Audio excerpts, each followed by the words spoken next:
12 বছর মুখ্যমন্ত্রী আজও সেই টালির চাঁদে থেকে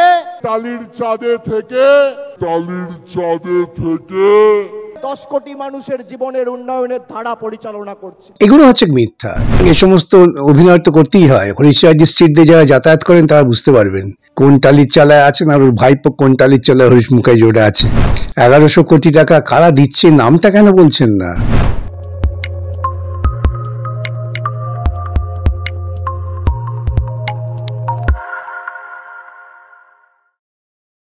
ব্রিগেডের সভা থেকে একেবারে কর্পোরেট ধাঁচে তৃণমূল কংগ্রেসের লোকসভা ভোটের জন্য প্রার্থী ঘোষণা, এই বিষয়ে আপনার পর্যবেক্ষণ কি?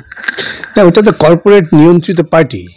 আমি তো নতুন কথা বহুদিন থেকে বলছি, এই পার্টিটাকে নিয়ন্ত্রণ করে কর্পোরেট হাউস যারা ইলেকট্রাল বন্ডে তৃণমূলকে 1100 কোটি টাকার উপর দিয়েছেন, সুতরাং সবটাই তো তারা প্ল্যান করে দেয় কখন কি করতে হবে, কেমন সাজতে হবে, কেমন ব্রিগেড সাজাতে হবে। ব্রিগেড মাঠ ছোট করার জন্য কিছু হ্যাঙ্গার না ট্যাঙ্গার তৈরি করতে হবে যাতে 500 লোক এলে বলতে পারি 5000 লোক হয়েছে।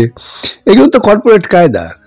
মিথ্যার ওপর দাঁড়িয়ে এমন একটা আবহ তৈরি করে যেন মানুষ মিথ্যাটাকেই সত্য মনে করে, তাই করে ওরা।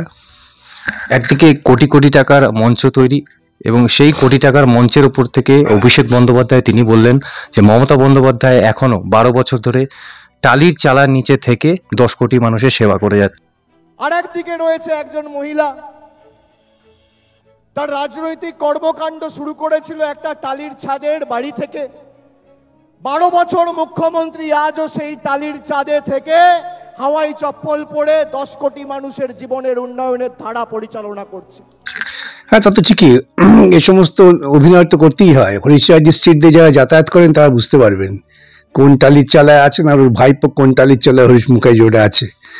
এই সমস্ত এগুলো হচ্ছে মিথ্যা, এই নির্মিত মিথ্যা। মিথ্যা নির্মাণ করো সর্বদা বলে যায় মানুষের কাছে, যাতে মানুষ এই অসত্যকেই সত্য বলে আস্তে আস্তে মানতে শুরু করে। কিন্তু লোকে ধরে ফেলেছে ওই যেমন না 1100 কোটি টাকা কারা দিচ্ছে নামটা কেন বলছেন না?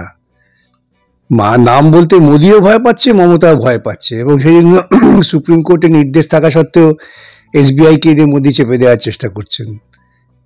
যারা দুর্জন তারা এইসবই করে। স্যার, আমরা গণশক্তিতে দেখেছিলাম একেবারে প্লট ধরে ধরে উল্লেখ করা হয়েছিল, মানুষের মুখেও কিন্তু একই কথা শোনা যাচ্ছে, কিন্তু আইনিভাবে এখনো তো এটা প্রমাণিত নয়। অপ্রমাণিত কোথায়? প্লট ধরে ধরে তথ্যভিত্তিক বলে দেওয়া হয়েছে, ওরা তো অস্বীকার করছে না।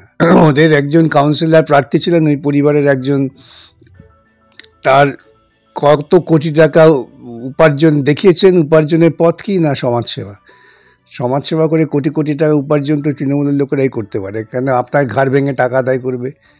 তাহলে বাড়ির মেয়েটাকে তুলে নিয়ে ভয়ে ভয়ে যা আছেন দিয়ে দেবেন, জমি জমা বিক্রি করে টাকা দিয়ে দেবেন। এটাই তো তৃণমূলের কালচার। অস্বীকার করছে না ঠিকই, কিন্তু স্বীকারও তো করছে। তা অস্বীকার না করাটাই তো বড় কথা। স্বীকার না করবে কেন?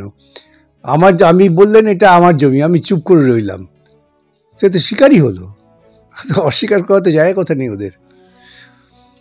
এত দুর্নীতি করেছে যে এখন যে কোনো তদন্ত হলেই ওদের বুকে কাঁপুনি হচ্ছে, এবং সেই তদন্তকে চাপা দেওয়ার জন্য মোদি, মমতা, অমিত শাহ, আমি আবারও বলছি, এখনই বলছি, তাদের মধ্যে একটা গোপন আঁতাত আছে। অভিষেক বন্দ্যোপাধ্যায় আজও মণি ঋষিদের নাম তুলেছেন, বিদ্যাসাগরের নাম করেছেন, বিবেকানন্দের নাম করেছেন, রাজা রামমোহন রায়ের নাম করেছেন। সেই আদর্শে তারা অনুপ্রাণিত। এই কথা তো মোদিও বলে। তারাও রামমোহনের কথা বলে, তারা বিদ্যাসাগরের কথা বলে, তারা বিবেকানন্দের কথা বলে, ঠিক উল্টো কাজটা করে। শাহজাহানকে দিয়ে যা করানো হয়েছে, গোটা সেই আজকে সন্দেশখালি সামনে এসেছে, গোটা রাজ্য জুড়ে তৃণমূল করছে। কত উদাহরণ ওরা চান, সেটাকে বিদ্যাসাগরের উদাহরণ। কন্যাশ্রীর নাম করে টাকা উড়িয়ে বেড়াচ্ছেন আর নাবালিকা বিয়ে বাড়ছে, বিদ্যাসাগরকে অনুসরণ করা। বাচ্চা মেয়েরা স্কুলে ড্রপ আউট হয়ে যাচ্ছে, বিদ্যাসাগরকে অনুকরণ করা। ওদের মুখে বিদ্যাসাগর, রামমোহন, রবীন্দ্রনাথের নামটা হচ্ছে এই সমস্ত মনীষীদের অপমান করানো। আমি মনীষীর নাম করে তার সমস্ত বিরোধী কাজ করব, প্রকৃতপক্ষে মনীষীকে কলঙ্কিত করছে। বাংলার মানুষের তো দাবি করা উচিত যে এই সমস্ত মনীষীদের নাম মোদি, মমতা এরা কেউই করতে পারবেন না, এদের করার কোনো নৈতিক অধিকার নেই। এতটাই নৈতিকভাবে অধঃপতিত যে ওদের মুখে এই সমস্ত নাম উচ্চারিত হলে পরে সেই সমস্ত মানুষগুলো কালিমা লিপ্ত হন। মুখ্যমন্ত্রী মমতা বন্দ্যোপাধ্যায় তিনি একেবারে বিচারপতি প্রাক্তন বিচারপতি অভিজিৎ গঙ্গোপাধ্যায়ের নাম না করে আক্রমণ শানিয়েছেন যে বিচারের চেয়ারে বসে তিনি কেউটে এবং বাইরে বেরিয়ে গোখরো। কিন্তু ওদের মুখস্থ দেখছেন কেউটে সাপের থেকেও ভয়ঙ্কর। চেয়ারে বসেছিল কেউটে, বাইরে বেরিয়ে গোখরে, পায়ে হাত দিয়ে প্রণাম করছে বাবু। বলে এতদিন অনেক বিচার করেছো, হাজার হাজার ছাত্রছাত্রীর চাকরি খেয়েছো, এবার তোমাদের বিচার হবে, জনগণ বিচার করবে তোমাদের, কি করে তোমরা এত চাকরি খেয়েছো। এটা ওদের ব্যাপার, সেটা তো বিচারপতি হিসেবে যতদিন ছিলেন ততদিন পর্যন্ত আমরা তার বৈচারিক প্রক্রিয়াকে সমর্থন করেছি এবং সেই জন্যে আজকে মমতা আতঙ্কিত হয়ে এই সমস্ত পাগলের প্রলাপ বকছেন। বিচারপতিকে ব্যক্তি আক্রমণ না করে বিচারপতি যে রাজনীতি করছে রাজনীতিটাকে আক্রমণ করুন। মমতা হয়তো সেই রাজনীতির অনুসারী, সেই জন্যেই ব্যক্তি আক্রমণে যাচ্ছেন। এই ব্যক্তি আক্রমণের এই কুৎসিত কৃষ্টি পশ্চিমবঙ্গের লোকে মমতায় আমদানি করেছে। কিন্তু তিনি বলেছেন যে বিচার বিভাগ তারা হাজার হাজার মানুষের চাকরি খেয়েছেন, আপনারা চাকরি খেয়েছেন। তো উনি বলুন না, ওই হাজার হাজার মানুষের চাকরি দিয়ে উনি কত কোটি টাকা উপায় করেছেন। উনি প্রকাশ্যে বলুন যে আমি এই চাকরি বিক্রি করে এত কোটি টাকা উপার্জন করেছি। আজকে তথ্য তো আছে, তার ডিভিশন বেঞ্চে শুনানি হচ্ছে, সেখানে তো অনেক আরও তথ্য বেরিয়ে আসছে। উনি ওর সরকারই তো বলেছে যে আমি নতুন করে সুপার নিউমারির পদ তৈরি করছি যাতে এই দুর্নীতিগ্রস্তভাবে যারা চাকরি পেয়েছে তার চাকরি না যায়। এত বড় দুর্নীতিগ্রস্ত একজন মানুষ মুখ্যমন্ত্রী, এটা পশ্চিমবঙ্গের পক্ষে কলঙ্ক। দার্জিলিংয়ে চা বাগান ঘেরা কমলালেবুর গ্রাম সৌরিনীতে এবং দাওয়াইপানিতে ঘরে বসেই কাঞ্চনজঙ্ঘার দৃশ্য উপভোগ করতে আড্ডাহাট হোমস্টে বুক করুন 9836499678 নম্বরে। কিভাবে চাকরি পেয়েছেন, যাদের চাকরি বাতিল গিয়েছে সে কথা তিনি উল্লেখ করেননি, কিন্তু যাদের চাকরি গিয়েছে তাদেরকে এই প্রচারে, লোকসভা ভোটের প্রচারে নিয়ে যাওয়া হবে। যাবেই তো, ঠিকই তো। উনি দুর্নীতি করেছেন, দুর্নীতিগ্রস্ত যারা তার সুবিধে পেয়েছেন তারা তোর পক্ষে প্রচার করবেনি, এটা জানা কথা, নতুন কিছু না।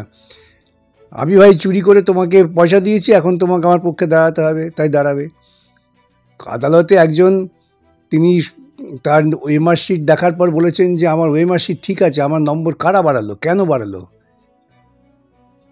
এগুলো তো মানুষই প্রশ্ন করছে এখন।